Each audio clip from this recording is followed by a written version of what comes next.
காடுகள் விரிந்திருந்தன. மிகப்பெரிய பயங்கரமான உயிர்கள் மௌனமாக வேட்டையாடி கொண்டிருந்தன. இன்று நாம் சொல்ல போகும் கதை டைனோசர்களுக்கு முன் நிலத்தை ஆட்சி செய்த உயிர்களின் கதை. உயிர்கள் நிலத்தில் நிலை பெற்ற பிறகு பூமி வேகமாக மாறத் தொடங்கியது. வெப்பம் அதிகம், காற்றில் ஆக்சிஜன் அதிகம், அடர்ந்த ஈரமான காடுகள் இந்த காலத்தை கார்பன் ஃபியரிஸ் பீரியட் என்று அறிவியலாளர்கள் அழைக்கிறார்கள். இந்த உலகில் மனிதன் இருந்திருந்தால் அவன் பயத்தில் உறைந்திருப்பான்.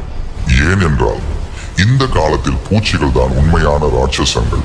ஒரு தும்பி மனிதன் கையை விட நீளமானது. வண்டுகள் கால் சத்தம் கேட்கும் அளவு பெரியது. ஏன் இவ்வளவு பெரியதாக வளர்ந்தன? காரணம், ஆக்சிஜன் அளவு இன்றையதை விட அதிகம். வேட்டையாடும் பெரிய மிருகங்கள் இல்லை. இந்த பூச்சிகளுக்கு யாரும் பயப்பட வைக்கவில்லை. அவை காட்டின் ராஜாக்கள். பூச்சிகளுக்கு பிறகு நிலத்தில் ஒரு புதிய சக்தி உருவானது. அவை முழுமையான டைனோசர்கள் அல்ல, ஆனால் மிகவும் பயங்கரமானவை. அந்த உயிர்களில் முக்கியமானவன் டைமெட்ரோடான். முதுகில் பெரிய சாய்ந்த சக்கரம் போல ஒரு அமைப்பு, கூர்மையான பற்கள், வேகமான தாக்குதல். அவன் டைனோசர் இல்லை, ஆனால் டைனோசர்களை விட முன்னே வாழ்ந்த உச்ச வேட்டையாடி. அந்த காலத்து காடுகளில் ஒரு அசைவும் சத்தமும் மரணமாக முடியும்.